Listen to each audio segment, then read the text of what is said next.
Welcome to What in the Duck podcast. I'm your host, Oliver Peck.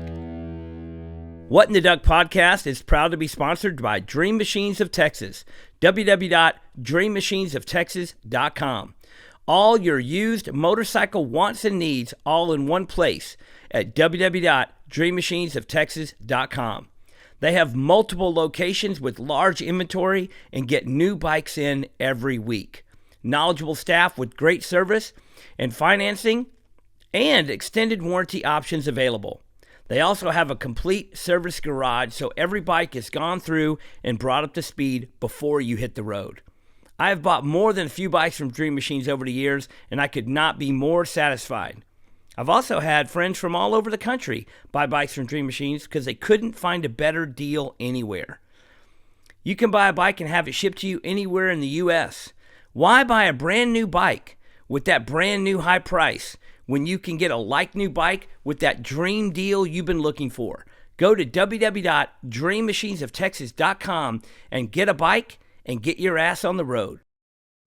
Hey, this is What in the Duck podcast. I'm your host, Oliver Peck, and this week we have a great episode, a guest, Ross Nagel from Limerick, Ireland, tattooer and proprietor of All Star Tattoo, the premier, basically the only tattoo shop in Limerick, Ireland. Not really, there are others, but there's the only one that counts. I'll tell you that for sure. And Ross Nagel's in town for the Elm Street Fest this weekend, and I was happy to get him in here for a quick little chat. And that's what's coming up next, so stay tuned for that. We're starting off the podcast, as always, answering your questions. If you got any questions for me at all, anything you want to ask, stupid, serious, or otherwise, just email those questions over to whatintheduckpodcast@gmail.com. I got props this week. I got papers on my desk. I'm like an official guy here with the bulletins, with the flashes, with the things we need to talk about. And first question of the day. Mike. Thanks for emailing in, Mike. Says, hey, Oliver, love the podcast. My question is, when did you start using the phrase watered down baloney? And a lot of times I will spell out the baloney, B-O-L-O-G-N-A. And I will tell you, this is a phrase that I inherited from my forefathers, my father, my grandfather. Usually, depending on the situation, the phrase would be fucking watered down bullshit. And but my grandfather had this deal where if we're out in the backyard and something happened, you stub your toe or bump your head, he'd be like, son of a bitch, or what is this crap in here? Watered down bullshit. But if my grandmother was anywhere within earshot, he would curtail that phrase, son of a diggity dog there, that hurt. He would just change it instantly. He would just, this watered down baloney, so I always, and once I started inheriting these phrases, I always thought that the curtailed baloney version was actually funnier than the rated R version. And turns out it's been a hit. I've used it on numerous occasions, and it gets the attention, it gets the laughs. There's a great scene where we were just going to town talking about how something sucked, and I was like, man, this looks like BOLOGNA. And then me and Forrest Cavaco at the end of that just both chimed in unison. It was unrehearsed, but we were like, BOLOGNA, bullshit. So I feel like Forrest probably, inherited some of the same shit from his forefathers. I'll also add another note real fast on why I think the baloney is as funny or just as just as negative of a term as bullshit. And that is because in my older age, I've realized that baloney actually is bullshit. I mean, baloney is like the lowest form of baloney and spam and a few other things are probably the lowest form of questionably digestible materials. Probably equally as nutritious as bullshit, maybe less nutritious than bullshit. I mean, if you were in the woods starving to death, and one person was able to come across a couple of old slices of bologna laying out in the wild, and another person was able to come across a couple piles of bullshit, the person eating the bullshit would probably live longer, probably get more nutritious, probably get more nutrients out of it. So baloney, when you say something baloney, you're obviously using that as a derogatory term. And people, I mean, for decades, people have been referring to things that are cheaper quality or things that don't work. They've referred to them as baloney. Then why would they turn around and put it on their sandwich? Yeah, it's crazy to me. If you haven't figured out by now, I'm not a fan of the bologna. I was when I was a child. I used to eat bologna sandwiches when I was a child. And I think it's because in the old days, your parents, if you're old enough to where you used to be fed bologna sandwiches as a kid, that's because your parents and your school administration board, they did not value your existence or your health in the slightest bit. They're like, oh, they're just kids. Give them bologna. Don't give them real food. Don't give them anything good. Don't spend any money on feeding this little monster. Just give them some fucking bologna. You know who else they give bologna to? People in jail.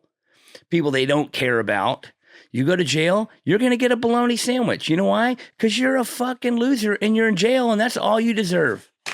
All right. Thanks, Mike, for the bologna question. I thought that was going to be like a really snap, quick answer. I did my best. All right, Maxwell D. Maxwell D says, I know you're a punk rocker. Hey, you know, I consider myself a punk rocker. I know you're a punk rocker. Just curious, what are some of your favorite bands? What did you listen to growing up, and what do you listen to now? Maxwell says he loves the show. Thanks, Maxwell. So I grew up in the 80s. I was in high school in the 80s, listening to punk rock music. I grew up in Fort Worth, Texas. There wasn't like a record store that sold cool music. The only way we knew about music was going to shows and seeing bands that opened for bands and buying tapes off the merch counter and going in the magazines and looking at the SST and the Discord catalogs. And we would just order tapes out of the SST and Discord catalog. And if it was on SST or Discord, that was our main two sources of music that we knew about that put out punk rock music. And we would just order every tape that they made and listen to it. If we liked it, it was good. If it was, and so that's how I learned about a lot of bands. And then those bands would come to town and you'd see the bands that were opening for them. So I got turned on to Firehose, Minutemen, Dinosaur Jr., The Descendants, Black Flag, Circle Jerks, all the standards of the day, standard punk rocks of the day. Firehose, by the way, was the made up of members of Minutemen, which became a band sometime in the mid 80s. And they weren't really punk rock style music, but they were so unique that they were literally fit into no genre that existed, and they just got curtailed and put in with the punk rock section, and they toured and played with punk rock bands, but they didn't sound like anything else. Firehose was definitely one of my favorite bands growing up that I got turned on to, and still one of my favorite bands. I still listen to Firehose, you know, fairly frequently. I still listen to Jawbreaker a lot. I still listen to Dinosaur Jr. a lot. And bands like Dinosaur Jr. and Jawbreaker, I've followed them along their long career and listened to all the J Mass's solo records. And now he's back doing Dinosaur Jr. records and just put out another new solo record. And I love his style of music, which also questionably he phased out of punk rock pretty early. 3 or 4 albums in, it became more pre-emo, but some people like to give J Mascis the credit and or blame for the beginnings of emo music. And I don't see that. I mean, I think it's just beautiful music, and I'm not sure if I even finished answering this question or not, but you kind of get the gist. I listen to a lot of punk rock based music. I grew up listening to country music from my parents and early rock and roll. And so I always loved classic rock. And one of my favorite bands now, everybody knows, is Lucero. And it's basically punk rock kids that grew up and started playing more country-ish music, influences, across the spectrum. And there's a lot of bands in that genre, Drag the River and such, that just basically punk rockers that grew up and slowed down. And so check out those guys. Check out Drag the River. Check out Armchair Martian. Check out John Snodgrass. He was a pioneer in that. He was a pioneer in that arena, and he's one of my faves. All right, Maxwell, that's all you get. I'm not sure. I could talk for hours about 80s punk rock music and going to shows and seeing all the cool things. And there's you can go back in the archives. We're 7-8 episodes deep in this podcast now, so you can dig way back to the early episodes and, actually have an episode with Blake Schwarzenbach, the singer of Jawbreaker, talk about punk rock music. So, check it out. Maddie Davis here says, Oliver, I was just wondering if you ever had an apprentice and what are your thoughts about mentor apprentices these days and how they've changed since you were an apprentice? Well, I chose this question for this because me and Nagel in this episode that you're about to watch, we talk about this, and I don't want to say the exact same thing and spoil the punch too early and just repeat myself, but I have never had a formal apprentice. I've never taught anybody to tattoo from scratch. I've helped a lot of people along the way, and I've worked in a lot of environments where a bunch of tattooers were all growing at the same time. And I was able to work with a bunch of tattooers that, learned from this guy and I learned from this guy. And we kind of like shared what each other had learned. And so there was a lot of shared growing experience with a lot of tattooers I worked with. I worked early in my, 15 years ago, me and Danny Dringenberg worked together, and me and Tim Hendricks worked together, and me and Juan Puente worked together, and I worked at Temple Tattoo with Jason McAfee, and worked there at a time when Chris Kahn was there and Scott Sylvia was there and Jesse Tuesday was there. And so there's a lot of shared learning going on, because Freddie would own the shop, or we'd learn stuff or catch on or be able to watch them. And I learned a lot from Eric Mosky. And then once Eric Mosky was gone, I passed on a lot of what Eric taught me to the people that worked for me and the people I worked with.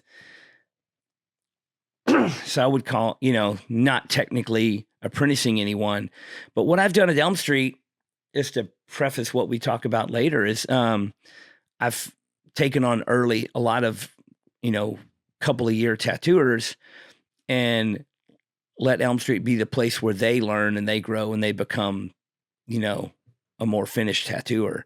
And I have that amount of bandwidth in my life to work alongside with somebody and let them continue to grow. But I do not personally have the time, the the mental capacity to sit down and start someone from scratch and spend exclusively 1 to 2 years with that person side by side. That Launchpad program, which I think is really important in getting into tattooing, I think that first couple of years period it takes a lot of dedication and a lot of devotion of time on both parties. It's not, you can't just get an apprentice and tell them to devote 100% of their time without you devoting your time to be side by side with them. I see a lot of people, and I am not going to call anybody out specifically, and I am not going to fucking drag people through the mud, but there are a lot of people, and you know who you are, that you always just get a new apprentice every year or every 2 years, and your shop always has an apprentice because you're too fucking, I'm gonna get heated.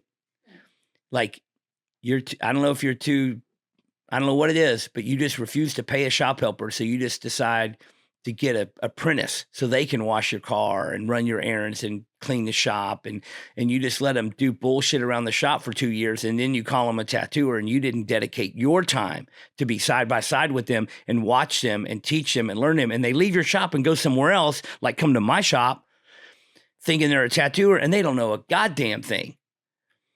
So that's why I personally have not committed to having a start from scratch one-on-one apprentice, because I respect it enough to know that don't have the time. If you don't have the time, then don't fuck over tattooing that way. Don't just if you have been tattooing for 10 to 15 years and you've taught 10 to 15 people to tattoo, you're not fucking doing it right.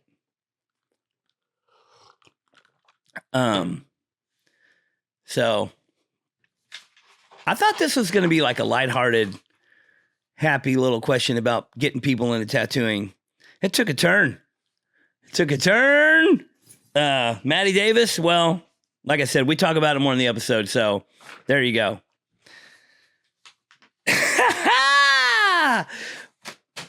All right. I got a question here from my brother Caleb Borden. Says a serious question. This is one of my Waxahachie 80 brothers.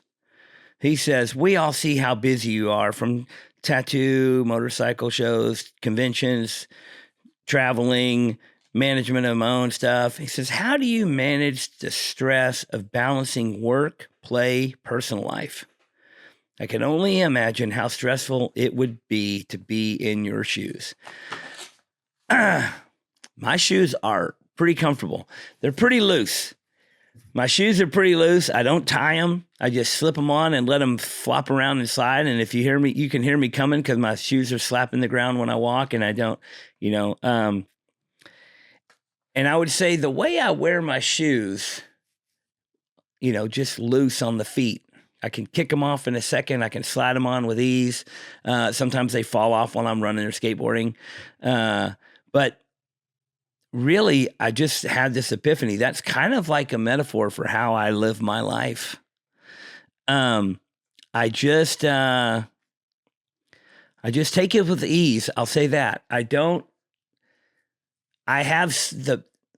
Everybody's got their problems, and everybody's got their little bit of the tardiness, and everybody's got their little whatever deficiency they have in their brain. And my mental deficiency or emotional deficiency or whatever it is it's just the right amount that I don't remember enough to worry.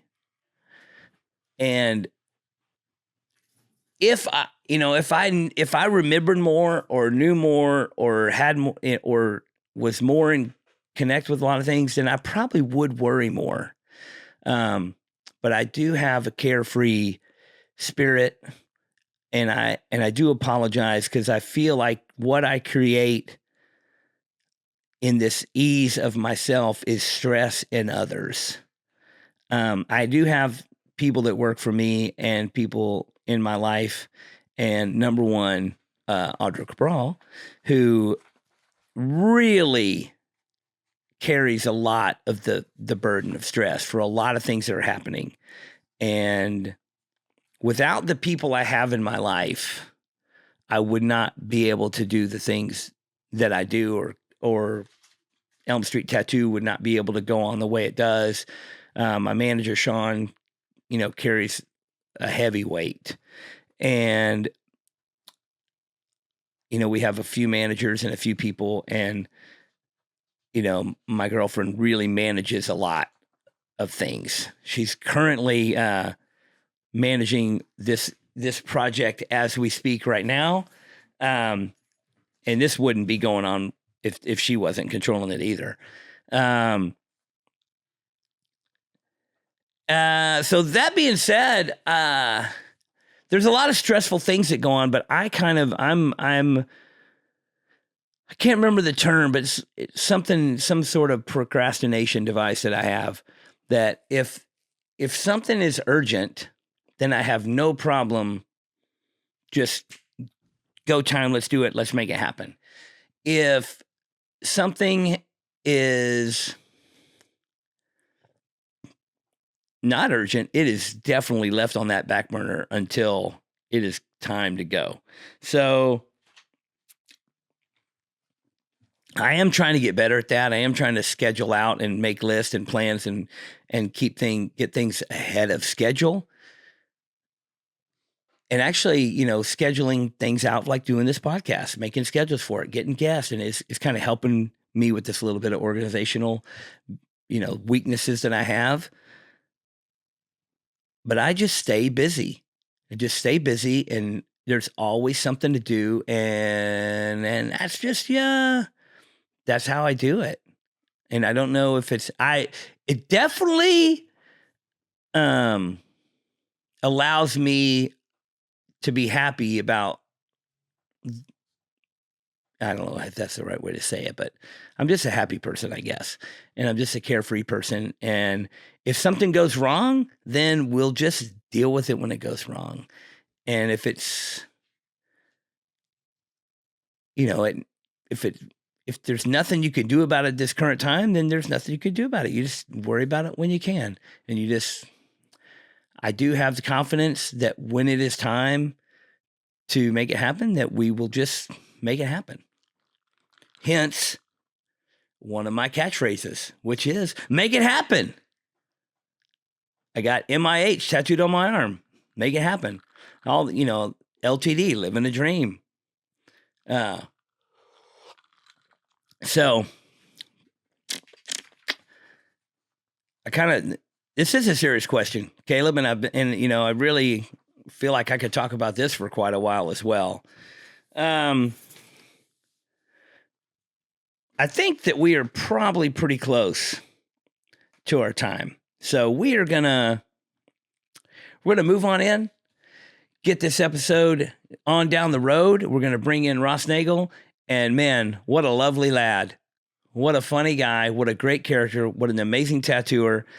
And I'm, one of the things I'm so fortunate about, I feel so fortunate for in this life of tattooing and traveling, is the people and creative souls that I meet, and the people that I just feel like are a part of our family group. And Ross Nagel definitely fits into all those categories. So check him out. What in the Duck podcast is proud to be sponsored by Anchor Screen Printing. Anchor Screen Printing has been printing t-shirts and merch products since 1999. Anchor is the place for quality, small-run items. At Anchor, every print is hand-done by people who care about art. No mass-produced, machine-operated printing done here. You can email Anchor at anchorcustoms@gmail.com to talk about getting something printed for your company, brand, or shop. Anchor Screen Printing also has its own online merch store that sells Elm Street Tattoo, Cheap Thrills, Heart in Hand, Party First Safety Maybe merch, and much more. You can check it all out now at anchorscreenprinting.com. All orders at anchorscreenprinting.com over $35 have quick and free shipping in the continental U.S. So go to anchorscreenprinting.com today and buy some cool shit. Or you can click the link provided in this podcast to shop now. All right. We are here. What in the Duck podcast. I'm your host, Oliver Peck, and luckily to be joined by my good buddy, Ross Nagel. Hello, buddy. Hey, bud. Good to have you. And, Thanks for having me. Ross Nagel's welcome to Miotia's Mexican restaurant. Here we are. Ross Nagel came all the way from Limerick, Ireland, to come tattoo at the Elm Fest, the Elm Street Fest, Elm Street Tattoo Festival. Yeah. This weekend in Dallas, we just narrowly survived. Holy God. An amazing weekend of little sleep and a lot of good times. Too many good times. Nagel might have had too many margaritas. But thanks for coming to Dallas, man. You've been here a handful of times. I love it, bud. Yeah, it's like, but it must be almost 15 years I'm coming here. Love it. Yeah. Love it. And great weekend. A lot of great tattooers at the Elm Street Fest. And the best. Always happy when you come, man. So yeah, thanks. I'm always happy to be here, bud. Well, going back, correct me if I am wrong. We met in Milan. We did. Okay, good. You're right. I'm right. I think we met before that, but briefly. And then Milan, that's where we became boyfriends. We became instant boyfriends. We became buds in Milan, Italy, that is, guys. Yeah. And we, for many years, I went to the Milan Tattoo Convention, and it was a hustle and a bustle there for sure. Insanity. Yeah. Yeah, you couldn't move. Couldn't move. And you remember that? But it would take to go from your booth, if you wanted to go to the toilet, you're missing out on tats. Yeah, because you're gone for an hour. Luckily, I was small and could just duck down and just bulldoze through people, dude. It's crazy. I got to the point at Milan where I was no use trying to go get a stencil made. Yeah. I would either just make the stencil in my booth or draw it all straight on. Yeah, you'd no choice. But yeah, man, just to talk about tattoo conventions and going all over the world and meeting all these people, that's really, I would say, the consequential element of my tattoo career. Absolutely. Is being able to go other places and meet other people. And I didn't really meet that many people that were from Milan in Milan. No. I met people from all over the world in Milan, and that was what's really cool. Yeah. But I will say, just a side note real fast, when young tattooers ask me advice. Yeah. My number one advice is to take every opportunity you get. Yeah. Travel as much as you can. For instance, we made buds in Milan, and you invited me to come to Limerick, and I said, I'm coming. Yeah. You know what I mean? Stuff like that. So it's you get an invitation, you take it. You take every opportunity, you take every invitation. And that is what spawned some of the greatest friendships of my life. But 100%. Listen, if I'm from a small city in Ireland, and if I became way too comfortable and stayed there and never left, firstly, my tattoos would have never been, not that I'm saying I'm much, but they would never grow. The friendships that I've made in tattooing, bud, have changed everything. They've changed the way I do business. They've changed the way I tattoo. They've changed me as a person forever.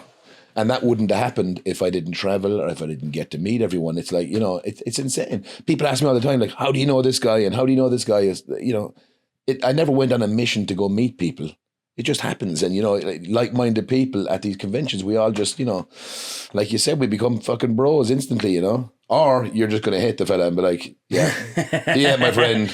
Yeah. So, I mean, I love that aspect of our lives. Yeah. Is traveling around and meeting new people and going out of these places and getting the opportunity to go tattoo in Limerick. I probably, if I wouldn't have met you in Milan, I'd probably never go to Limerick. Yeah. Of course you wouldn't. And man. That was your first time in Ireland, yeah? You were never in Ireland before. Correct. Yeah. Correct. There you go. Correct. And what spawns from that, but then you end up meeting different people there, and that propels you to go different places. It's insane. And I go places. I invite people to come to Dallas. I go places. They invite me to go there, and you've been coming to Dallas for a long time. I have, and we love you, bud. Bud, I fucking love you. I tell people all the time, bud, and this is probably the smallest convention.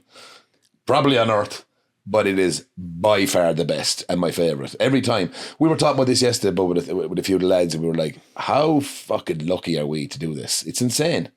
Well, thank you. Yeah, it's incredible. You know, you guys look after us incredibly all weekend, and it's just non-stop good times. Way too many good times. My favorite part is every year.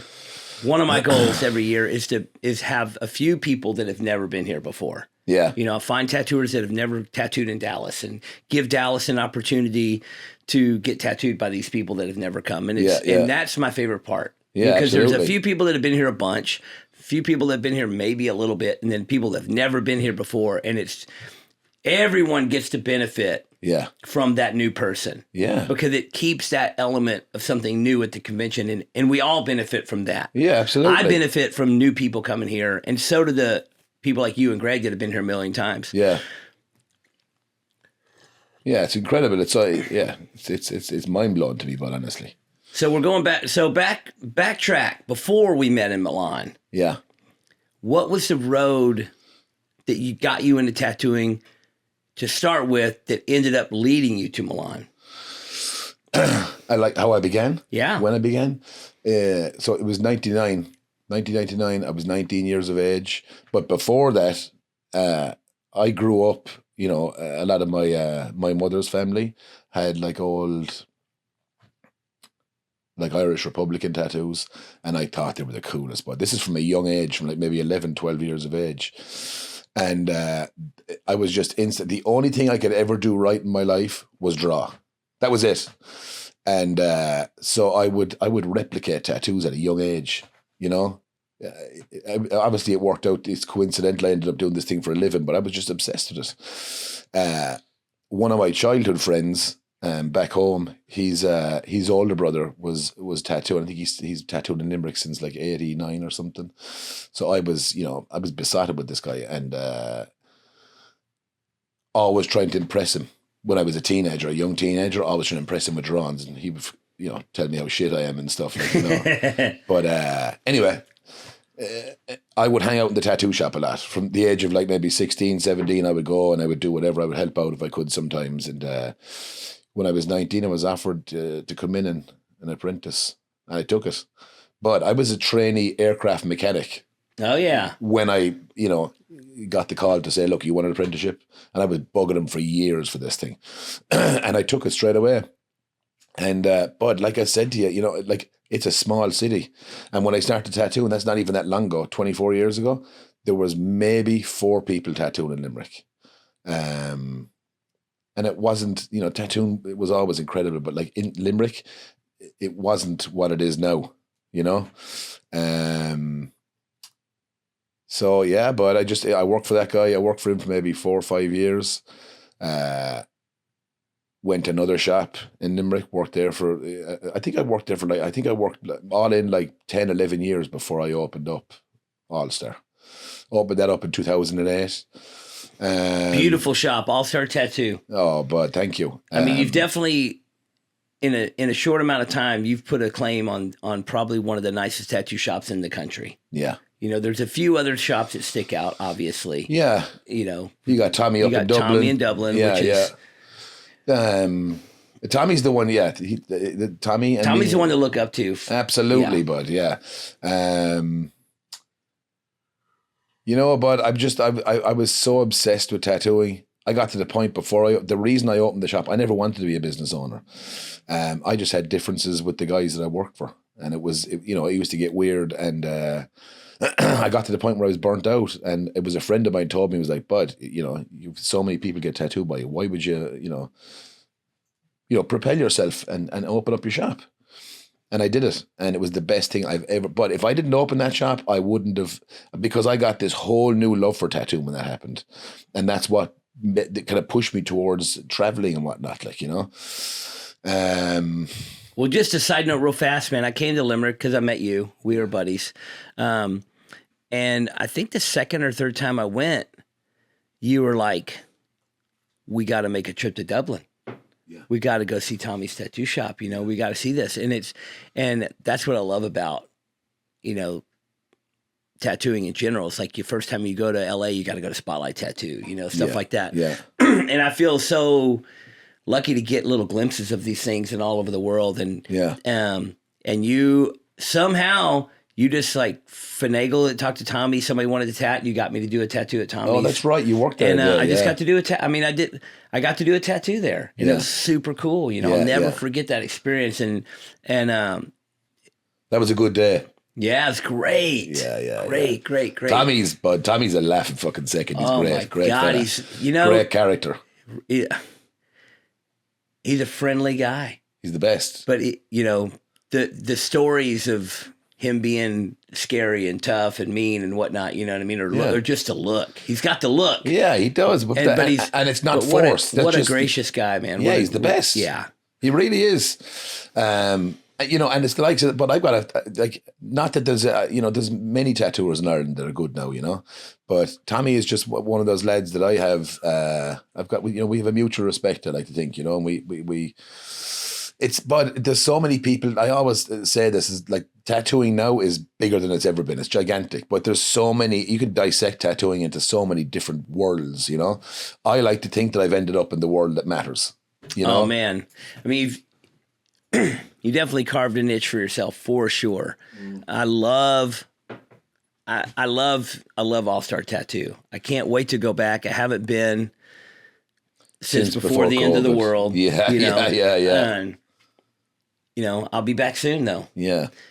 It's always an open door there for you, bud. You know that. Well, thank you. Well, so you open up All Star. What was the year? 2008. 2008, which is quite a while ago. 16 years next month. Yeah, bud. 16 years. Yeah. And you've had a lot of great tattooers come through there. Unbelievable. Great people from all over the world. And that's the thing is like, I'm not the only one that you met at a convention invited to come to Limerick. Yeah. And you've really, I will say what you've done for tattooing over there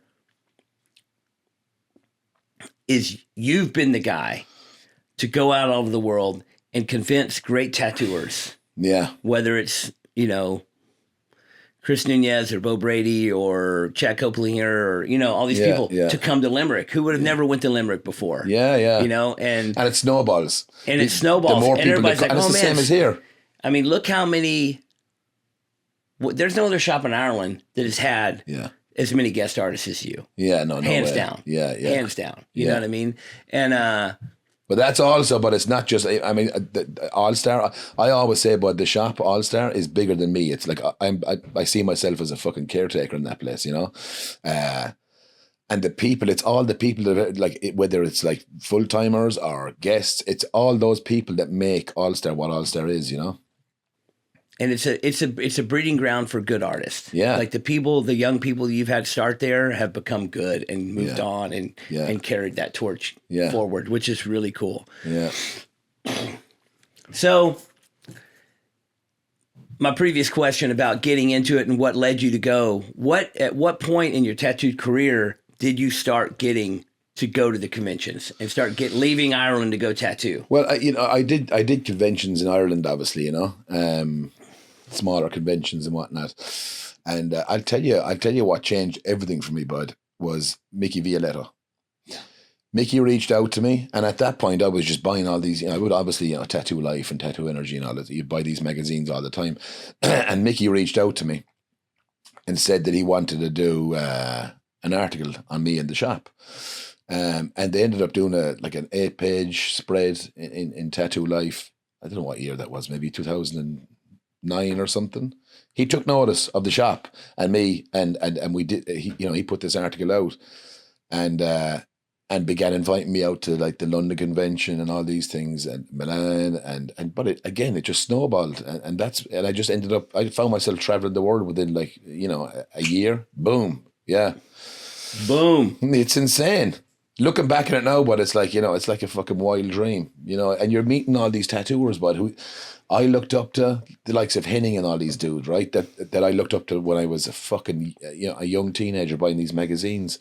And all of a sudden these guys, you don't just get to work with them, they become your friends and your family and stuff, and it's insane, but it blows my mind all the time when I go to these places, and the friendships that you've built over the years has just been, it's hard to put into words. I wish I had a better memory, because a a lot of things are a blur for a decade, because I did Milan convention every year. Yeah. For many years in a row. Yeah. I did London for like 20 years in a row. You do these conventions, and there's a lot of stories and a lot of people I met and a lot of things that happened and a lot of tattoos that got done and a lot of this and that. Yeah. And it's hard to say like, oh, this year, I remember the story, but it could have been any one of these 5 years. They merge into one. It's insane. Like Milan just becomes this conglomerate of memories over the course of a decade, and you just have all these memories. Yeah. We'd eat that same restaurant every year, and you walk that long in the freezing cold. And, some years it was really, really cold and a lot of snow, but it just, in my memory, it was just always frozen and cold and snowy. It was like early February every year, Yeah, Valentine's Day weekend. Yeah. I had which was, just in the books. Like you just knew you were going to be, back then. Yeah. A lot of us had that travel schedule where we're like, oh, we know we're going to be at Brighton. We know we're going to be here. We know we're going to be here. We know we're going to be here. Yeah. And the same with London. There was like many years where it was so similar. Yeah. But always a great time, but London was. Oh man. But you just like all these memories run together. And I wish I had, like, you hear these old people tell stories where like, oh man, March of 1971. Yeah, remember this happened. Yeah, and I'm just like, man, I have a million memories and I couldn't tell you what year they are. Yeah, I know. I just remember it. I remember it was in London. Yeah. So it had to be between this span of years or whatever. Yeah. So you start doing that, and then you meet people, and it's one thing to go to a convention. What was the first convention you came in the U.S.? Remember that? Man, I can't. Maybe SF or no? No, there was something before, but I can't remember. But I cannot remember. It's been a long time. Yeah, I can't remember. I probably should. Probably should. Yeah, I love it. Yeah. Man, so much runs together. Remember that year we did Fresno? Boy, that was a great time. Hey, I did Fresno again this year. It was great. Yeah, was it? Fresno is still, it's cool because it's like a smaller town in California, and it's still regular people, and still people want to get cool tattoos. Yeah. A lot of the bigger. It was busy, but when we went there, it was busy all weekend. Still busy. Yeah. There's a line of 1,000 people waiting to get in the door when they open. Yeah. And that's something that, these big U.S. city conventions don't have that anymore. Yeah. Too many tattooers in the town already. It becomes a freak show. And then you have too many, and people just try to go, we were talking about this earlier, people try to go too big with their tattoo conventions, and they try to just, it's too much. They oversell it. Yeah. And you get too many tattooers in there, and then there's not enough business, and it's. Yeah. Bigger's not always better. That's what I said to you. But if we're going to talk shit on anybody, I talk shit on the Philadelphia convention. Yeah. It used to be cool. I never did it, but I heard it was gigantic. Now it's 700 tattooers or some crazy number. Yeah. You worked that convention, did you? A long time ago, 90s. Yeah. Me and Seth did it a few years back, early 2000, 2001, 2002.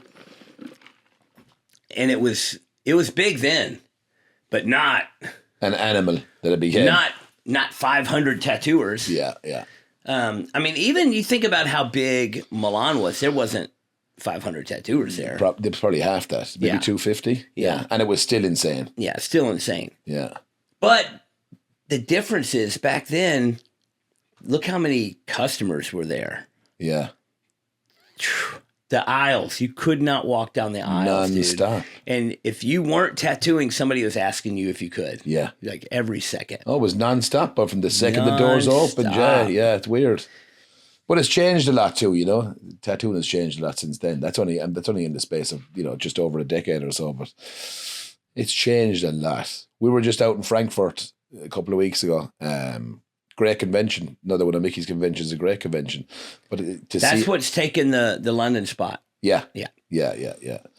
But to see it's a lot of like color realism and whatnot and all, And I wouldn't talk shit in it, but it's just not my thing. But that's the new hot thing, and it's like, well, the other thing about that, not to, like you said, not to talk shit about somebody's certain style of tattooing, but tattoos like that, those artists are doing 1 or 2 tats a day. Oh yeah, you know what I mean? 10-hour sessions, which is not a pro nor a con from my side, but in a tattoo convention setting, that's that many less people that are getting tattooed. Yeah. Because if you have a tattooer that's going to do 1 tat a day or 2 tats a day, to me, in my mind, that's not the convention setting. Yeah. The way I think at a convention, you have all these people that want to get tattooed. Yeah. You want to do a bunch of tattoos. You want to, you're going to go all the way to another country and do 3 tats. It's insane to me. Yeah. I mean, they are doing a different thing than I'm doing. Yeah. In London, I was doing 10, 12, 15 tats a day. Oh, yeah. Banging them out. Insane. When we used to share the boot in London. Oh, man. Tattoo until fucking 10 p.m. every day. Until they threw us out. Yeah. Until they threatened to turn my power supply off. They scream at us to get us out, yeah. Oh, they did scream at me. Yeah, I remember that. I love Mickey Violetto. Yeah, he's the best. And, the funny thing about London is, we had all the security walking around. Yeah. And it's like everybody in the room is friends with Mickey pretty much. Yeah, yeah. If you're working the convention, you're friends with Mickey. And Mickey, you're there because of Mickey and you're thankful to Mickey for being there. Yeah. And then the security comes around and they're like, you got to be done in 5 minutes. I'm going to turn your power supply off. I'm going to yank the plug on you. And you're like in the middle of a tat. What are you going to do? And they're threatening you, and they're screaming. And then they don't give a shit. And you're like, where's Mickey? Mickey, help me. You're like, and at that time of day, everybody is like looking for Mickey to tell them to let me finish this tat, or because that was pull the security guards off of me, or calm the dogs down. It's like that part of Mickey's job is probably the most hectic. The last 2 hours of London convention. Because I did it. Everyone used to work that late though. That was the crazy thing. Now 6 p.m. everyone's gone. Oh man, one year I was literally, they forced me to stop. Yeah. And it was like, everybody's got to be out, Bill. And I barely finished this tat. Yeah. And in the last 5 minutes, they were yelling at me, threatening to pull the plug out. Total chaos. And then I get done tattooing. It takes a few minutes to pack up. Yeah. And then I get out. And as soon as I walk out the hallway, Tim Hendricks just beep, beep, beep, beep, beep, beep, beep, still tatting. Nobody's throwing him out of the booth. Yeah. I'm like, God damn it. That's amazing. They just had to have, my booth had to be empty. This booth didn't have to be empty. Yeah, they were good times, but incredible. And I think it takes, who's gonna carry this torch? Because people like Mickey Violetto have done so much great for tattooing. Yeah. And put on these great things. And if the future of tattooing belongs to Villain Arts, we're screwed. No, I know. But you know what, though? I was talking about this a couple of days ago, too. I think there is younger people. I used to hate on anyone. I mean, at a certain point, I would hate on someone young starting a tattoo because they usually do it wrong. They just do everything wrong. The way they get I did it wrong. Yeah, but you know what I mean? It's just different now. You know what I mean? And these days, you're seeing some younger tattooers like Jordan Baxter, Mark Lavelle. They're younger tattooers. And people like that, I've got an apprentice at my shop right now, but he is the best. His whole mindset, the way he approaches it and whatnot, it's like an old soul kind of, but it's rare. I think it's very rare, and I do think those people can carry it on, but it's obviously getting watered down a little bit more, Yeah. Well, I think we definitely had a golden era of tattooing. Absolutely, buddy. And I think this next generation could be good. And here's what I think. Here's why I think.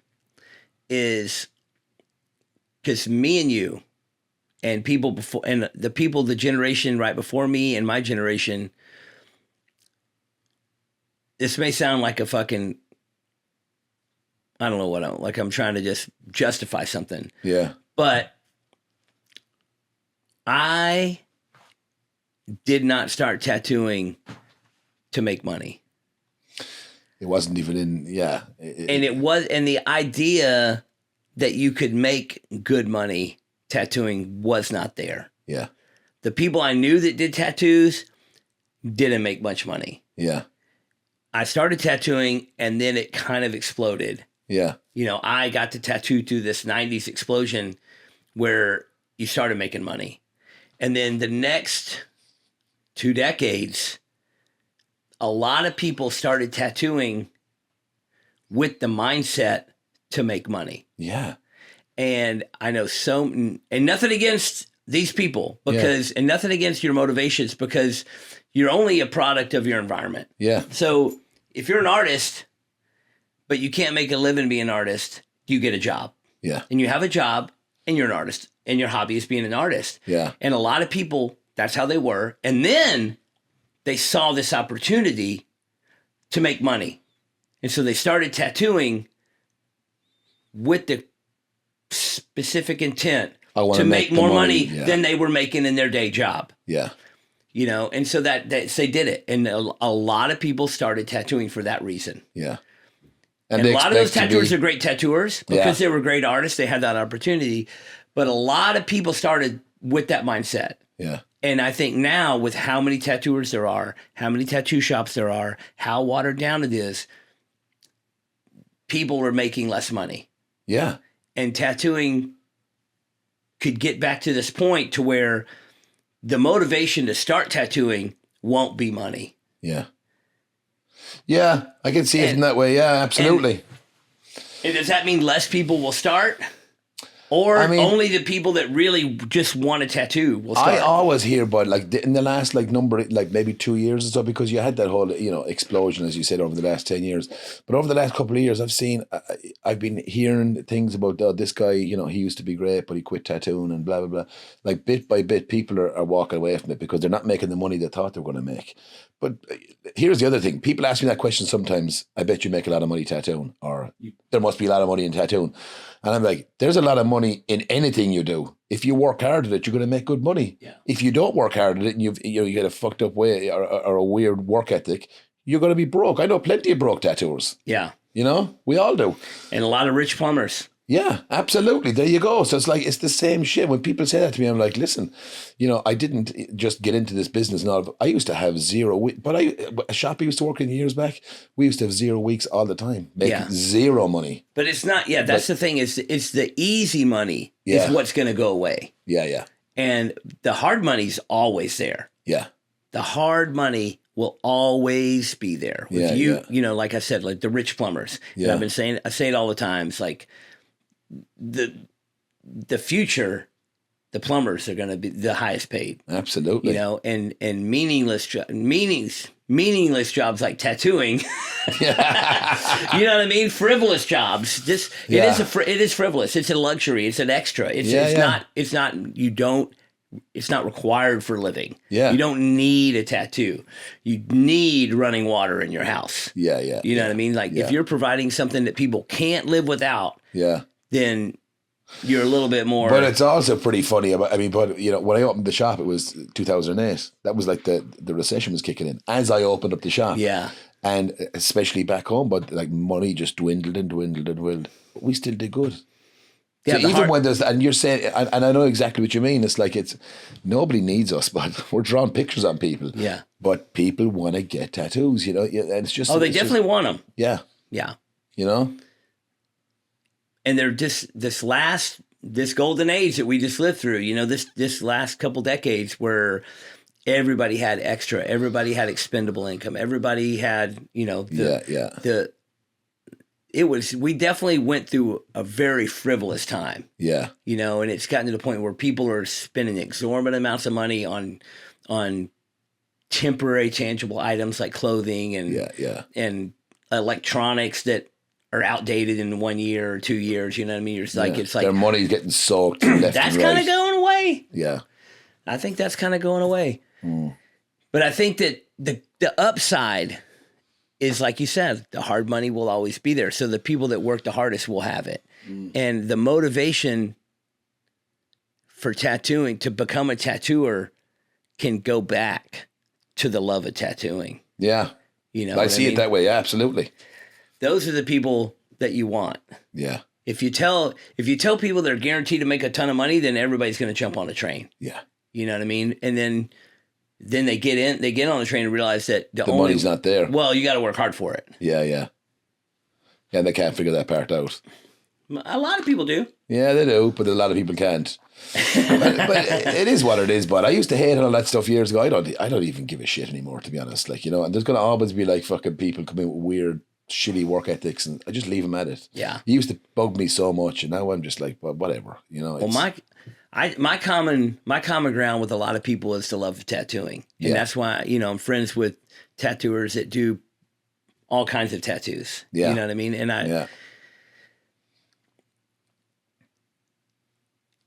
And one of the things about Elmfest, you know, you said it just a little bit ago that, like, I think you said Josh Bovender said, you know, like, oh man, this is the first time I've been to a convention where I like everybody here. Yeah. You know, when I first started going to tattoo conventions, first one I went to was in, I think, 93 when I started working for Richard. Yeah. And every single tattooer there knew each other and was friends. Yeah. You know, whether Leo Zuleta and Bob Roberts you know, who completely opposite ends of the spectrum of tattooing at the time, stuff like that. And it was the mutual respect. And then everybody had their younger tattooers that they were bringing to introduce, to show you into this world. And it was like, that camaraderie was what really, the whole idea of a tattoo convention made sense to me. Yeah. You know, and still does. Nothing's changed. It's still the same thing. You know, like about this convention, I tell people all the time, it's my favorite weekend of the year.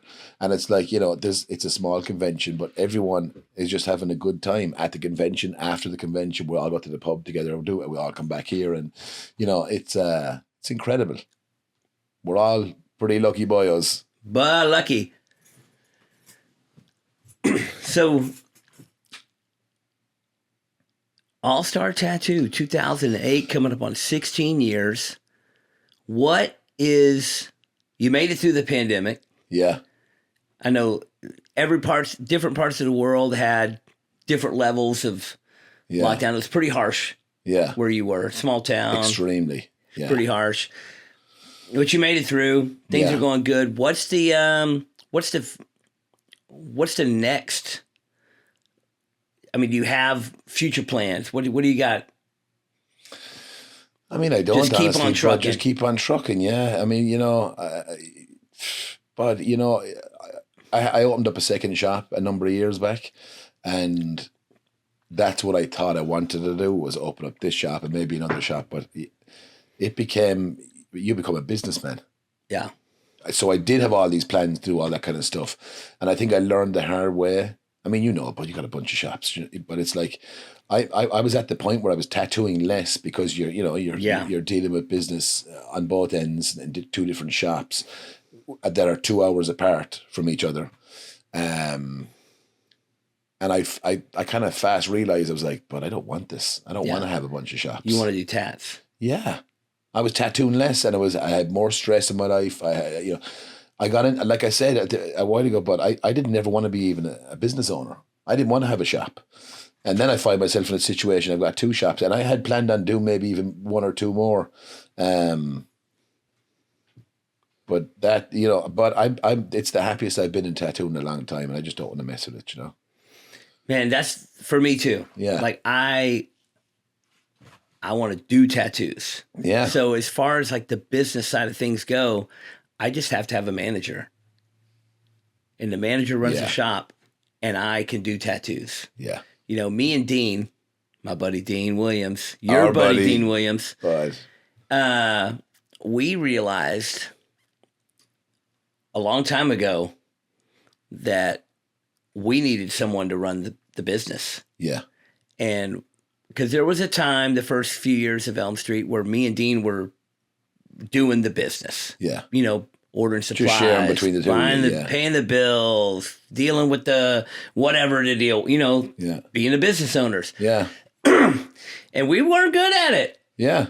We were not good at it. And the more you have to do with that stuff, the less you can tattoo. Yeah. And the more stress you have. And it makes it unenjoyable.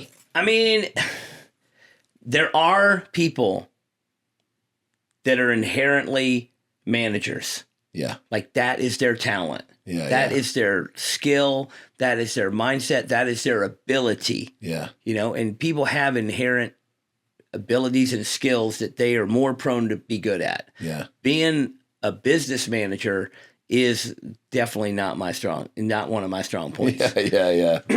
And learning that, But and realizing I was going to say there's a strength in that, but realizing that's not your thing and having someone do it for you. Yeah, you got to like. People are like, how do you do it? I'm like, I don't. I don't do it. Yeah. You know, and this is a big struggle because I have tattooers that work for me. Yeah. That work at the shop. Yeah. And this mentality that I'm a tattooer, and then now there's this guy who's not a tattooer telling me what to do. Yeah. And they're like, they want to come to me all the time. People struggle with that? Yeah, because they're like, oh, they want...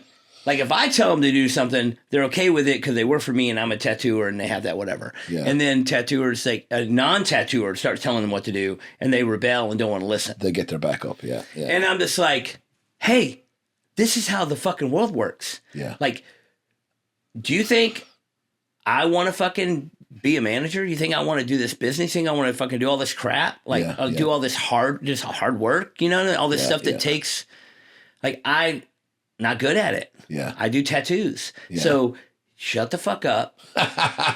You do tattoos, I do tattoos, and they'll fucking run the business. Yeah. And it works. It fucking works. Yeah, I can see it working, but you can see it. The business runs better when it's run like a business. Yeah. And the tattooers do better tattoos when all they have to worry about is tattooing. Just turn up and tattoo, yeah. Yeah. When I do better tattoos when I'm not stressed out about A, B, and C. Yeah. You know, if I have to do all this stuff and tattoo, something's going to suffer. Yeah. Something, you know what I mean? Something's going to suffer. Yeah, absolutely. So having a manager, having someone to do the business side is great. Now, if you're an artist and a business-minded person at the same time, highly unlikely, then good for you. Yeah. But very highly unlikely. Very highly unlikely, you know? And you see a lot of tattooers that end up, I mean, I know a lot of tattoo shop owners that were tattooers, still tattooers, but they don't tattoo much. Yeah. You know what I mean? Because they're busy. Yeah, the shop's and they're busy. always dealing with stuff. They always have something to do, and they're blah, blah, blah, blah. You know what I mean? Yeah. So I'd rather tattoo more. Absolutely, but that's what I mean. I learned that the hard way, you know? It was, you know, it was just one of those things that it just taught me a very valuable lesson. You remember back then, but it's like when I opened that shop, the second shop, the biggest catalyst for me walking away from it was when my daughter passed away. Oh man, you know, hard. and hard. it was really hard, but it taught me a life lesson. But it was like, this is you know, there's more to life than like, because I was doing really good financially. You know, I was making double the money I was with the second shop, and I just realized like, but this is it. I'm out. I'm done. I can't do it. Life's too short. Absolutely, but I had to work hard at keeping sane back then. Like, and that was one of the things to just cut that shop loose. People were saying to me like, "Man, what the fuck are you doing? The shop is so," and it was so busy, but I didn't give a shit anymore. It wasn't about money to me, you know. Yeah, you can't. You know, there's no trade off for happiness. No, you know what I mean. And sometimes you got to learn it the hard way. You know. I would rather. So obviously, having a manager and having all these employees and having all these other people do all these things cost money. Yeah.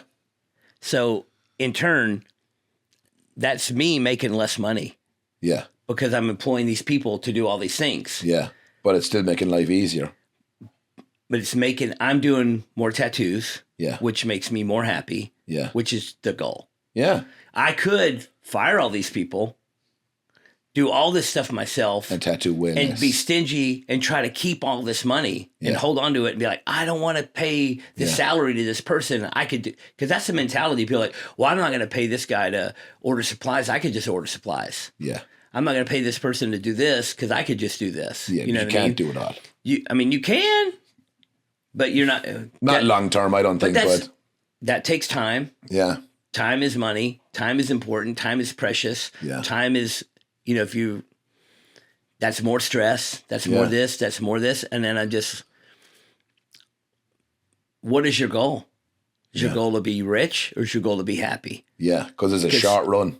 Yeah, because for all of us. Sometimes they don't coincide. Yeah. And you have some major awakening moment. Yeah. I don't have children. Yeah.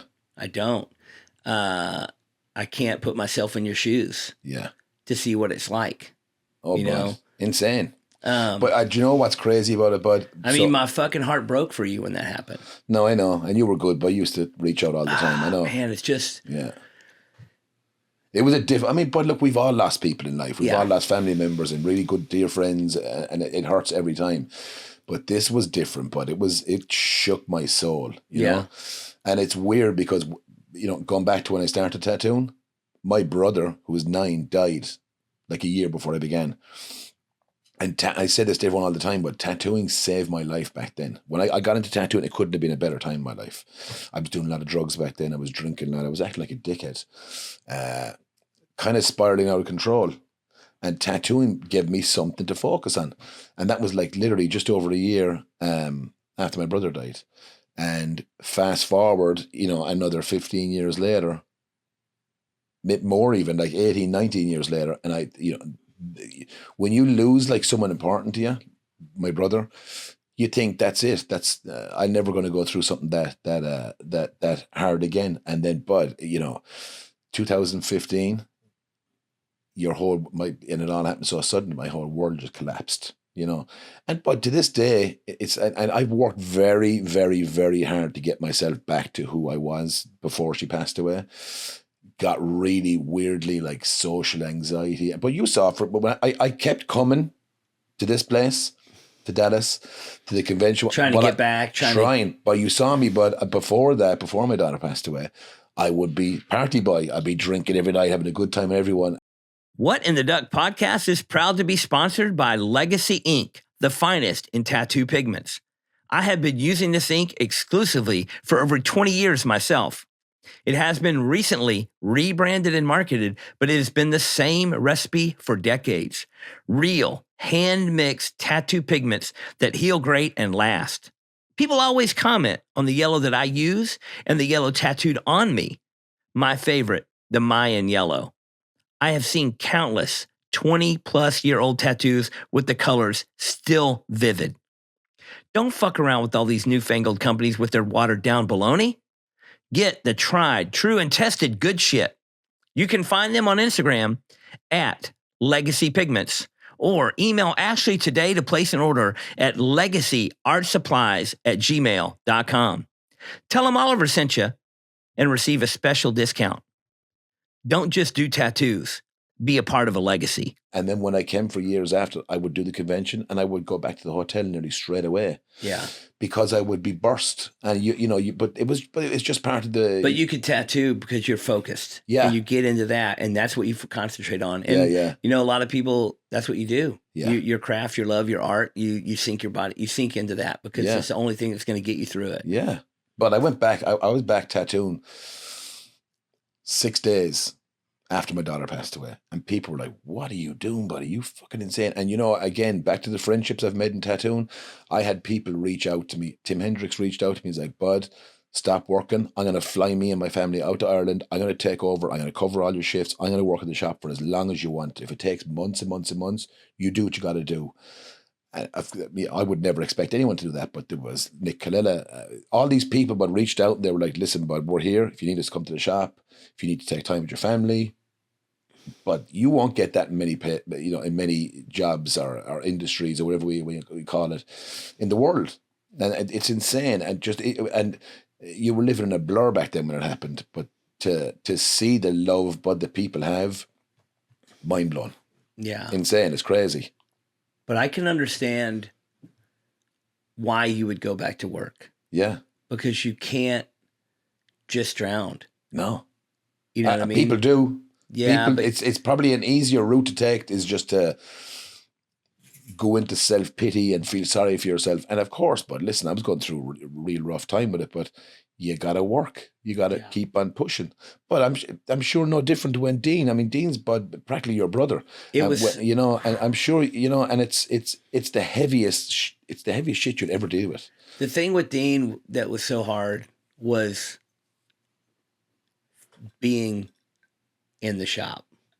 And because everything reminds you. Because his station is next to my station. Yeah. And I'm sitting there. You know what I mean? But every time I walk in, even last night I walked into the shop, and all I could think about was Dean. Yeah. And looking at his station, and it's, you know. I meant to show you a bunch of stuff while you were here, man. I dug through a bunch of Dean stuff. I gotta show you. Sean told me you found a bunch of his machines and stuff, and art and all kind of stuff. We've been. Well, I'll be back in September. I want to see it. Yeah, we've been going through a bunch of stuff and just sorting, and it's hard just being back in that shop. Yeah. You know, because that's the place. Yeah. You know what I mean? That's not the escape. Yeah. That, you know, I lost my friend. Yeah. And the tattoo shop is my place to escape to. Yeah. But now my escape place is gone. You find us different since he passed away in the shop, or no?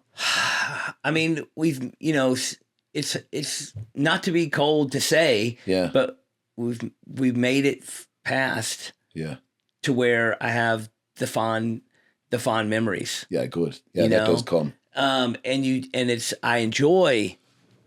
Now I'm to the point where I enjoy being in that space and remembering Dean. Yeah. And having and keeping that place like it is. Yeah. You know, no matter what happens, Dean Station is staying Dean Station. You know what I mean? Yeah. But like when my father passed away, rough, hard times. I remember, And all I could do was go to the tattoo shop. You know what I mean? That's you understand. People are like, oh, you should take off work, you should chill, you should do nothing. And I'm just like, nothing. What are you going to do? Two things in my life that I can do. Yeah. Well, that are going to help me. I could lay in my bed and cry. Yeah. You know, I could, you know, which sucks. Yeah. I could get on my motorcycle and just be in the wind. Yeah. And all you can think about is the road 1 foot in front of you, and you just go. It's freeing. Yeah. It's escape. That's an escape. Yeah. Or I could go to the tattoo shop. You know what I mean? And so people are like, I can't believe you're at work, you know? I'm like, dude, I can't be anywhere else. Yeah. Like doing this and doing the line is the only thing I can do to not be in the misery. And your head is going to be in the clouds. Yeah. But you're going to get through it. The hardest thing for me, but honestly, when I came back to work, because it was so fresh and it was a big thing, and I'm same as you are here. I'm a well-known guy back home. So everyone knew that my daughter had passed. It was a big, big deal. Everyone was talking about it, and I knew they were, which is just normal to happen, right? Yeah. So when I came back to work, but people wouldn't know what to say to me. Yeah. So what do you say? I would get angry because you're tattooing someone and they're just so silent because they don't want to say the wrong thing. And all I wanted was to feel normal.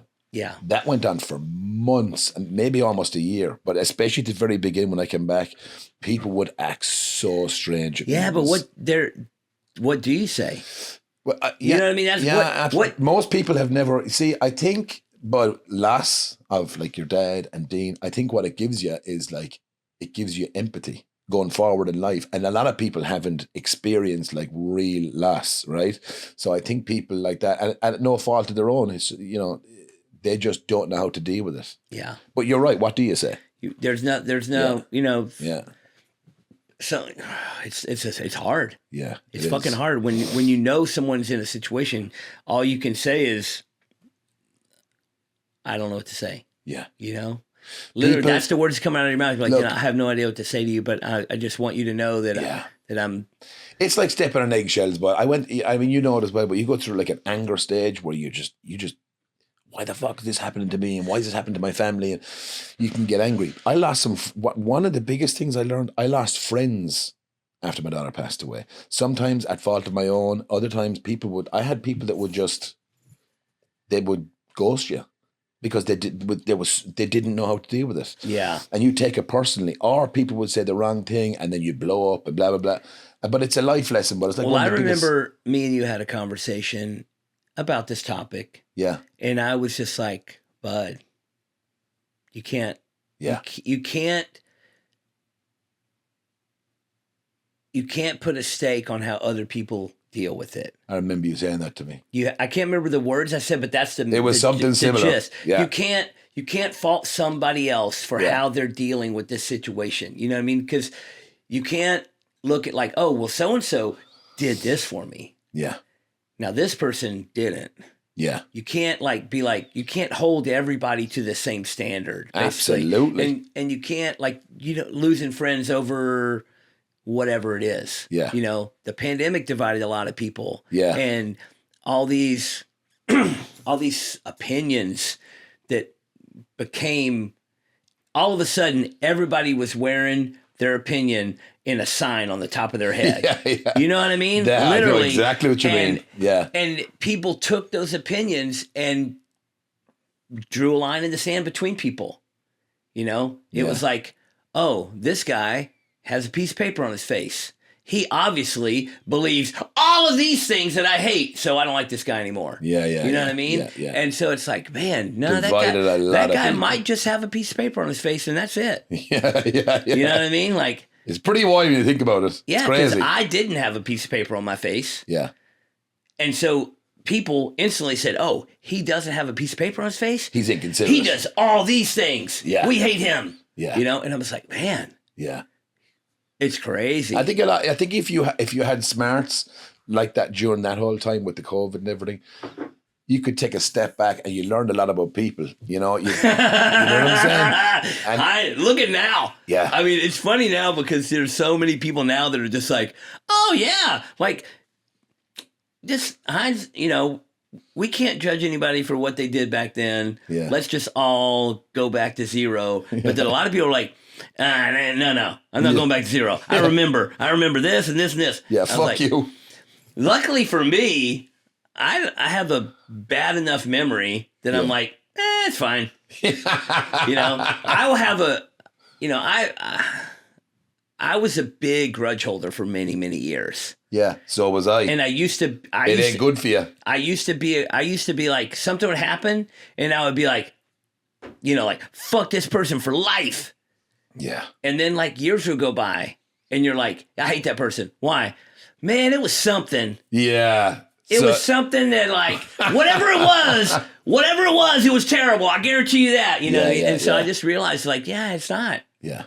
It's not that big of a deal. Yeah, it's not, but it never is. Unless someone really fucks you over, but I don't take really offense to much shit anymore, But even if somebody does whatever they may do, what they do is not going to affect you. Yeah, who cares? What you do is what affects you. Yeah. So if you hold that grudge, yeah, you are holding your own sorrow. Yeah. Just let it go. Let it go. Let it go. But you could tell someone that all day long till the cows come home. And it is not going to penetrate their mind unless they go through it. And it's just one of those things you have to learn yourself. And I think that's... You become a better person from it, That's one of the lessons I've learned in my life is that I had to learn these lessons myself. Yeah. And I say this all the time, man. I tell people, I was like, look, the stove is fucking hot. Yeah. Don't touch the stove. Yeah.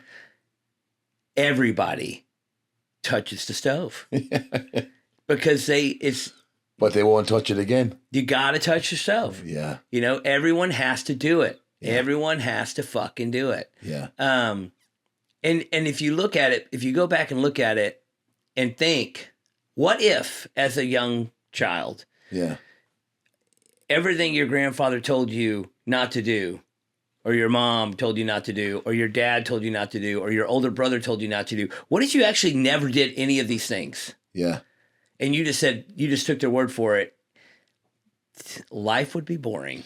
Well, most things they tell you not to do, you do all of them. That's what I'm saying. You touch the stove. Yeah. They say don't touch the stove. You touch the stove. And you get that burn. You get that scar. You get that lesson. You get that life moment. You get those memories. You get those stories. And the older you get, the best stories you have are the fucked up ones. Yeah, Like absolutely. the best stories you have are when you did the dumbest shit. Yeah. The best stories you have is when you got in the most trouble. Yeah. You know, and that's the stories people want to hear is And when you got in the most trouble. Yeah, absolutely. And don't dwell on it and just move forward. Yeah.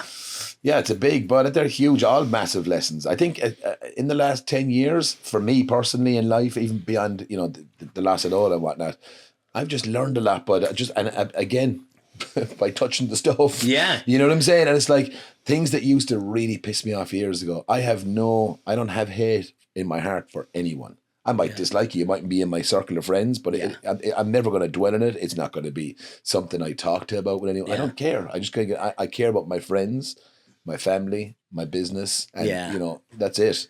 It's funny for me because people that have known me a long time and knew me, you know, when I was more volatile, and when I would get mad, and I would get pissed when shit would go wrong. Yeah, you know, and then they know me a long time, and then now something happens, I'm just like, oh well, yeah. And they're like, you're not pissed, and I'm just like, yeah, life goes on. Yeah, you know, I just said the other day, I was like, what are you gonna do? You can't put the milk back in the glass. Yeah, you know, and life becomes easier because of it, bud, and probably longer. I mean, you can't live that way and fucking expect to have a good, healthy life. It's just not going to happen, you know? Yeah.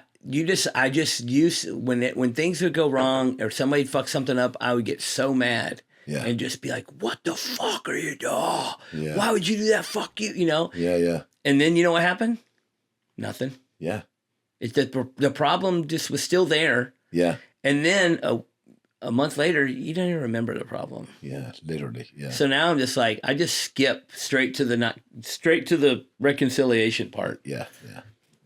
Which is there's a lot of people that work for me now that have never seen me pissed, like scream and yell. Yeah. You know, a week ago, something happened and I yelled at the shop. Yeah. And I'm in the middle of yelling, and I look around. And everybody at the shop is just like stunned. They're like, what the fuck's going on? Everybody's like slowly like going back into the bush. You know that meme? Yeah. And I'll just in the middle of yelling, I realize like they've never seen me be this mad before. Yeah. Because they've only been working for me for a little while. Yeah. And in my mind, I'm like, I used to yell every fucking day. Yeah. You know what I mean? And I'm just like, I've definitely seen you go off a few times, but it's funny because you're like this little woo, you're like this happy little dude all the time, but it goes from that to wah, like 100 miles an hour. But I instantly, like within 45 seconds, I said, guys, sorry for yelling. Yeah, good. I'm not yelling at you. Yeah. You know? And they're like, everybody's like, for the next like 30 minutes, everybody's just like walking around the shop all quiet. But I mean, me and Dean, you know, the last couple of years, Dean was like, there was some shit happening and some people at the shop that needed to be straightened out or whatever. Yeah. And Dean was just like, I need old Oliver back, dude. I need you to fucking get mad and yell at these people. And I just go, I don't yell anymore. You know? But, pretty funny. It is. But yeah, I miss Dean, man. You and Dean, same birthday, bud. So that's a wild one. So obviously you've invited me back out for September, Friday the 13th. And we messed up in 2013. It was our birthday. And we wanted to tattoo each other. We got very drunk and it didn't happen. Yeah. And I remember on the Monday, you were like, well, you fucked up. And you got on your phone and you checked on the calendar when it's going to happen again. Yeah. And it was 2024. But to hear that number in 2013, you might as well be saying it's going to be 2065. Yeah. You know? And here we are. But Dean's not here. And me and Dean shook hands. We were going to tattoo each other. Yeah. He said, bud, 2024, we'll do it. And, you know, and you invited me out because obviously you remember the whole thing. And I come back out and I'm going to hopefully get his ashes tattooed into me. Yeah. So it's pretty wild that we could do a handshake deal and he's just not here to do it. Yeah. You got heavy stuff, but I can't wait to be back here. I think I'll find it pretty heavy. I will say this. But it'll be great at the same time, you know? A lot of people, I want to tell you this specifically because, you know, I was the more outgoing of the two, of me and Dean. Yeah. You know, I was the more traveling the world and meeting people, flying the flag, and bringing people back to Dallas to meet Dean. You know what I mean? Yeah. But man, Dean loved you, man. I loved him. Dean loved you, and but remember when Dean used to come to Limerick? He didn't go a lot of places. Yeah, but he came to Limerick. He loved it. Oh my God! International Dean, bud. I told him, I was like, bud, something happens to you when the plane takes off and you cross that pond. No, dude, you become an animal. Dude. Let me tell you, the switch. Happens in Dallas at the airport. Wow, he's just on fucking vacation, dude, boys. The second we got through security, Dean was international Dean, dude. I love it. Not even the same fucking person. Yeah. And I was like, here we go. Strap on for a wild ride. Yeah, but he used to, talk about stories. We've been telling stories about that forever. But when I first met Dean was in Amsterdam. Oh, he was international Dean then? That was 2011. Am I right? That was his first time in Europe. That was when he first became international Dean. My God. I loved him instantly. That was incredible. My God. Oh, my God. So, yeah, but it means a lot coming back for that. It means a lot to come back. Very strange because that 2013, but you know, that's how this whole thing started. But this whole Elmfest was me and Dean's birthday. Yep. And now look what it is. It's crazy. Yep. You know? But 2013, but it seemed like 2 weeks ago. Time flies. It's insane. I mean, I saw some people this weekend. Yeah. That I have not seen since 2019 or earlier. You know, just because people aren't out, people aren't going, people aren't traveling, whatever. Yeah. But I saw a bunch of people. You know, me and Paco Sindon were talking, and I was like, man, it's good. You know, we're just hanging out, and then all of a sudden I was like, man, I haven't seen you in a while. Yeah. It's been like 5 years. Yeah. You know, and it's like,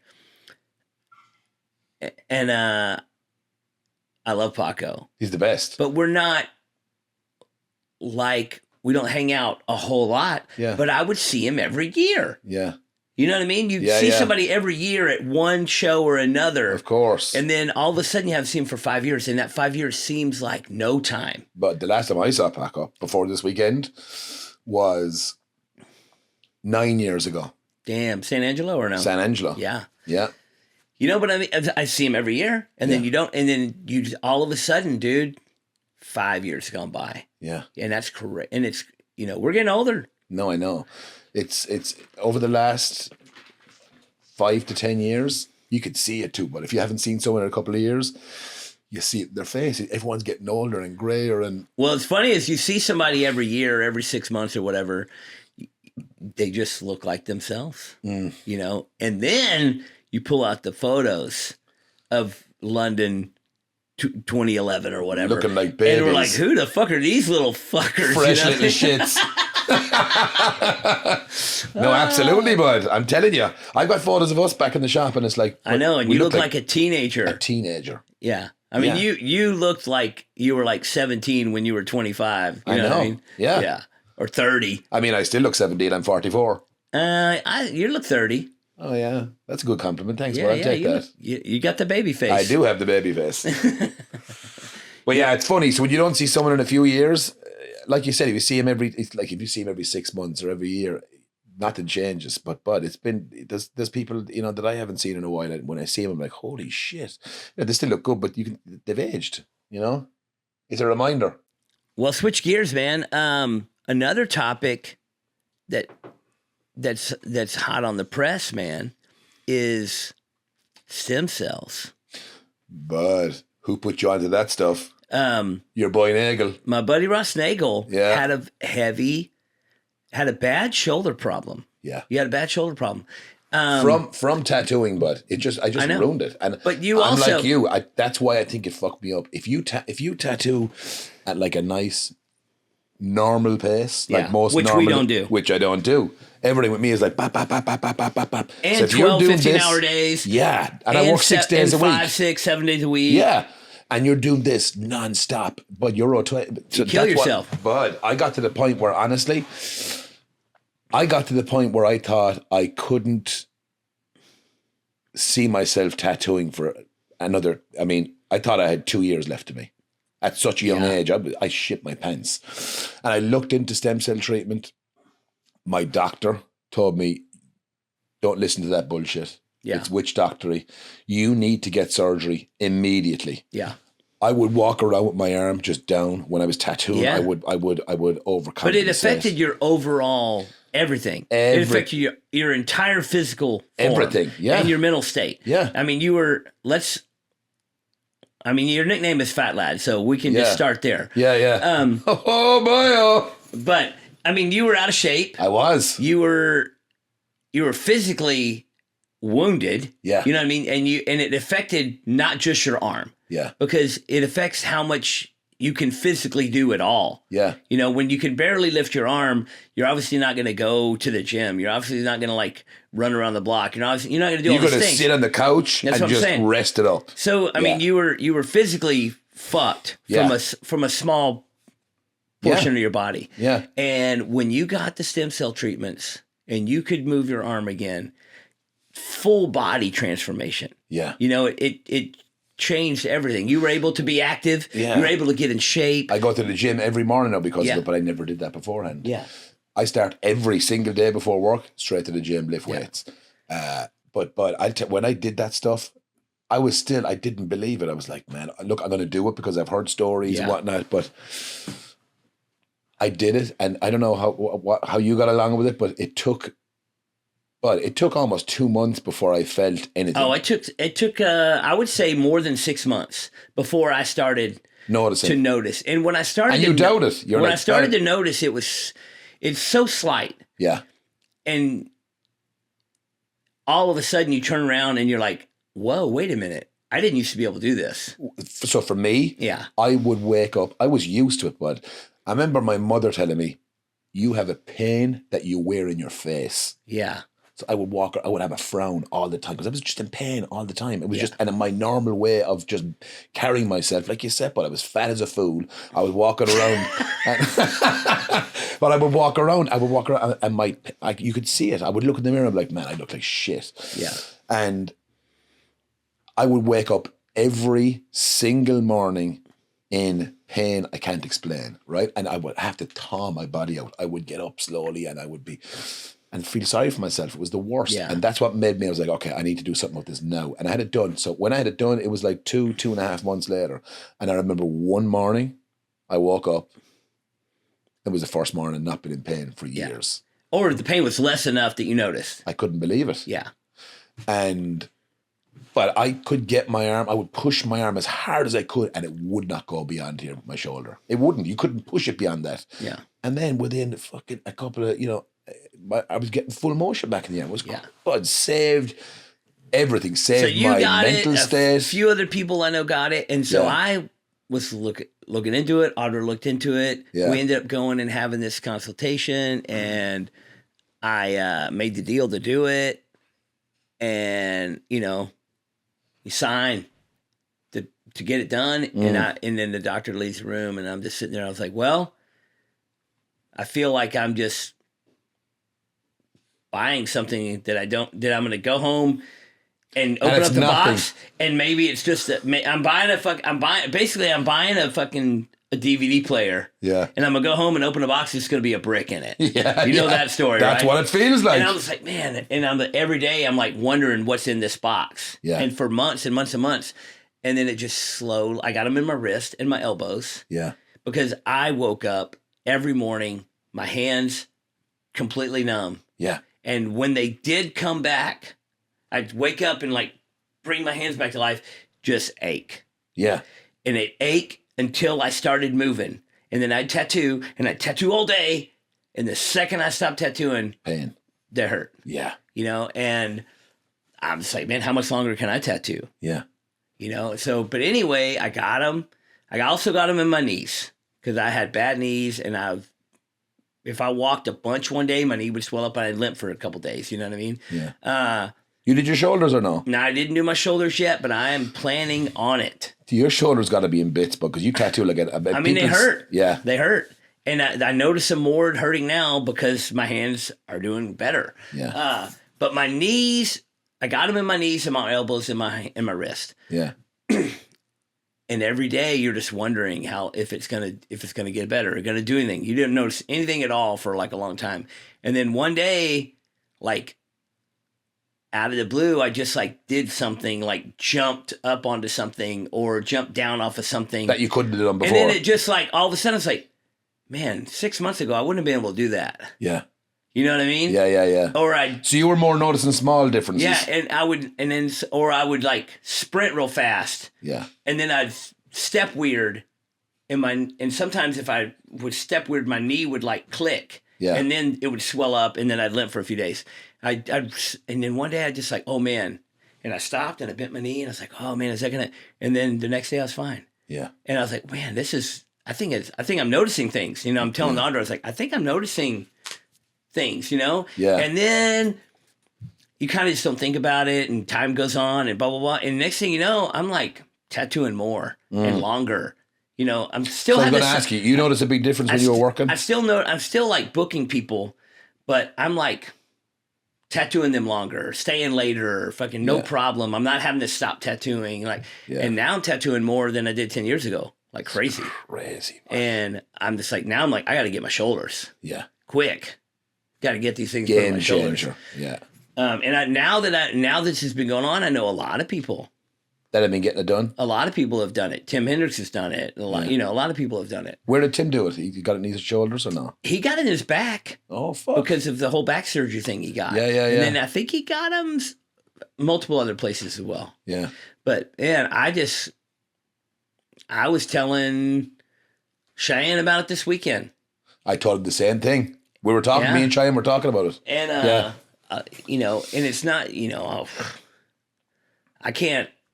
It's magic. Yeah, it's crazy, isn't it? Yeah. Yeah. And years and years and years ago, my knees were bad. Yeah. And they were like, "You need surgery, knee replacement." Yeah. And I was like, I think when I was like late 30s, early 40s, maybe, they were like, "You need knee surgery," and I was like, man, I just think that like I'm too young to get full knee replacement. Yeah. So I went to another doctor and said, "Hey, look, I've been recommended I need surgery. I'm telling you up front, I don't want to get surgery." Because they said so. It's 10 years. I don't want to get surgery. Yeah. So I want you to not tell me to get surgery. I want you to tell me whatever other option. I'm coming to you for the alternative. Yeah. So, and then I'm not holding you to what's going to work. I just want you, and he was like, and he looked at I brought my fucking MRIs. He looked at him and he goes, "Oh yeah, you did this, this, this, and this." And I'm like, if I wasn't going to get surgery, what would you tell me to do? He goes, and it's basically like, well, you could do all these things, but nobody is going to do all these things. So that's why we say get surgery. Mm. And I'm like, well, what are all these things? And he told me all these things. He's like, you need to do 2 hours of non-impact exercise a day. Mm. And you need to do this, and you need to take these supplements, and you need to blah, blah, blah. And I'm like, what's a non-impact exercise that is good for my knees? And he goes, well, the best thing is swimming. Mm. And I'm like, I'm a swimmer now. And he goes, what? I goes, I'm a swimmer now. Tell me what to do. I'm not going to get surgery. I'm going to swim. So I got a membership to a swim place. Yeah. And I went swimming every morning. And in a few months, I've built my knees back up, and they got stronger, and blah, blah, blah, blah, blah. And it was good. Yeah. But then time goes on, and then I'm 50. It only does so much. And my knees they're still, I didn't get surgery, but then I got stem cells now. Yeah. And now they're better than they were before I was a swimmer. You know what I mean? Crazy, bro. So, I would recommend it to anyone. A lot of people just be like, "Oh, I'm just getting surgery." Yeah. And I'm like, man, there's got to be. Your body heals. Yeah.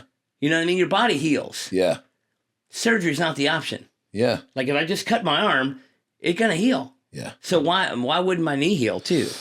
Plus as well, if it's treated, if you care for the wound, it'll heal. Yeah. I've met so many people that have had surgery But you got to pay the piper down the road. It happens. I mean, it maybe 5-10 years later, you've got more problems again. And I think it's just one of those things. If you get surgery, and I remember telling my doctor, I was like, listen, I've listened to everything you've taught me over the years, everything.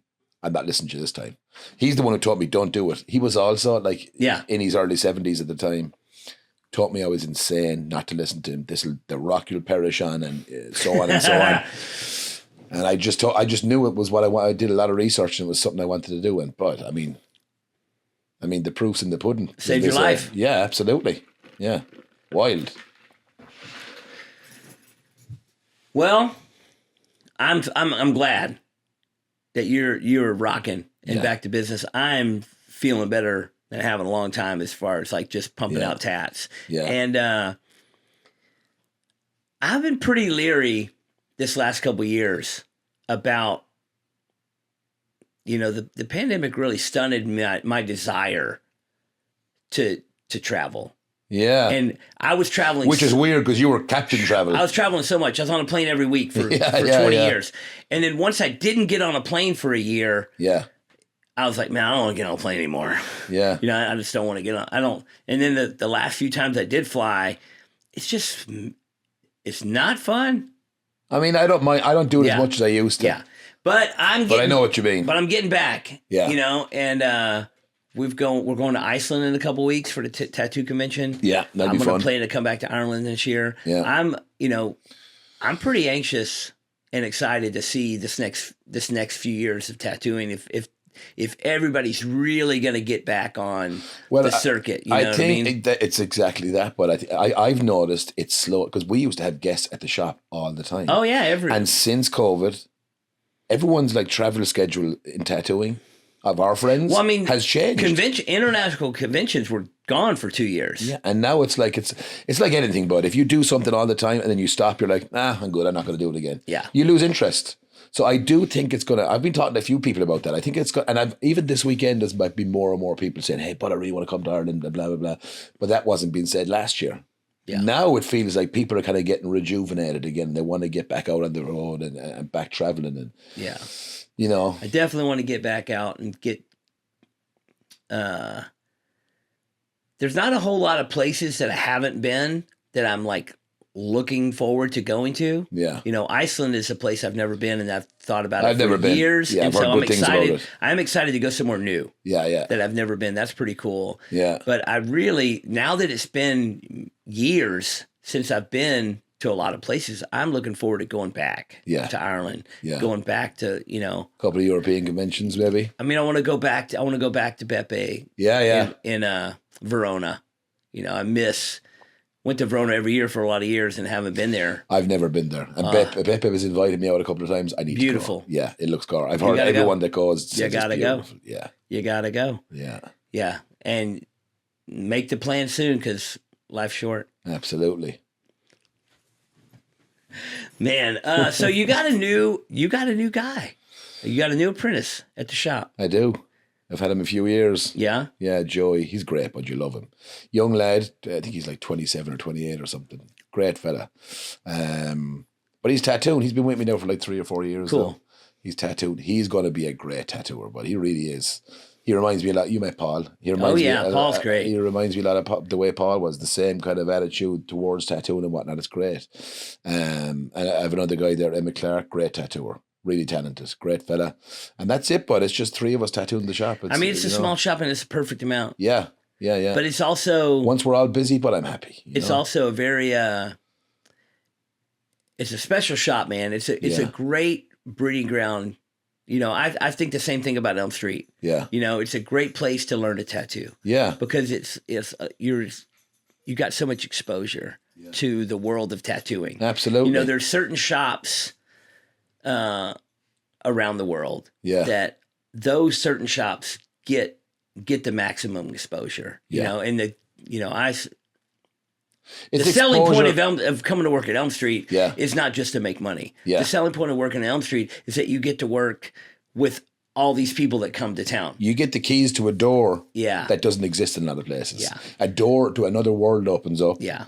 You get to meet like It's we a were lot saying, of opportunity. And All-Star Tattoo is one of those doorways. Yeah. You know, once you get in at All-Star, you're gonna meet people from all over the world. You're gonna get the keys, man. Yeah, yeah. And I think it's the energy that comes with that too. It changes you as a person. You can't even help it. But I've seen people work over here and like you've taken them on and 2 years later, they're different people. Not that they were bad people to begin with, but they're different people. It's like you are the people you surround yourself with, and you become a different animal. Well, you know? as a standard practice, I haven't taught anybody to tattoo from scratch. Yeah. And I don't take on apprentices, and I never have. And I don't have.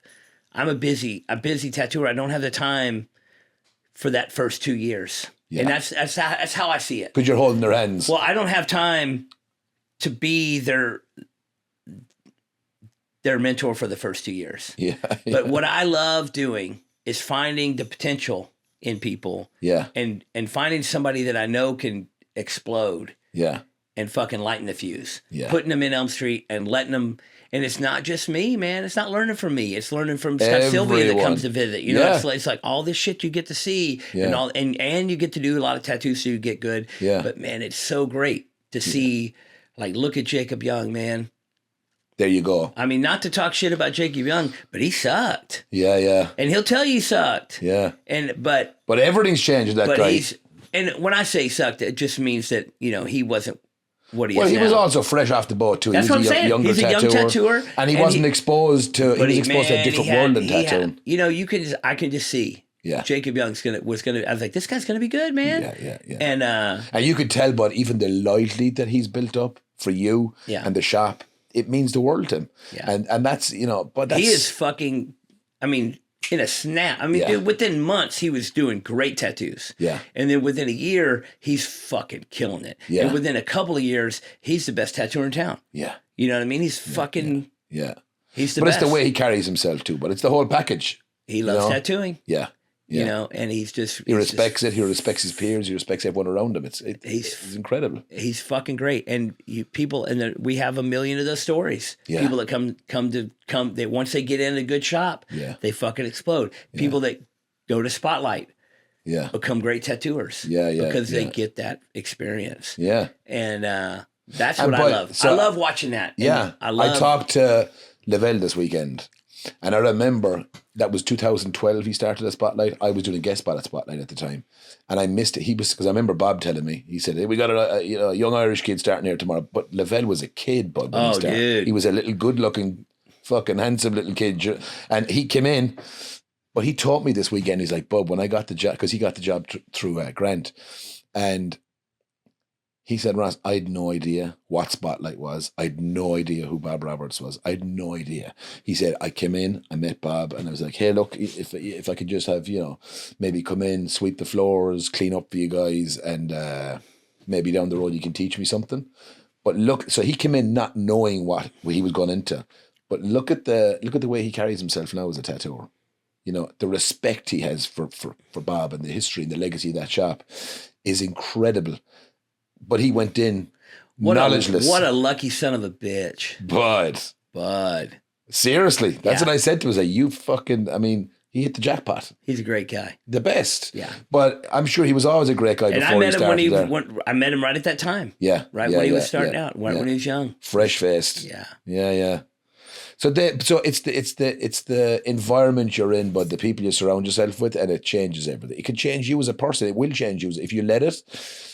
Look at the integrity these younger tattooers have now, some of them, They get it right, and they know where they are. They understand what they're surrounded with, and they become a different human, And I think the key,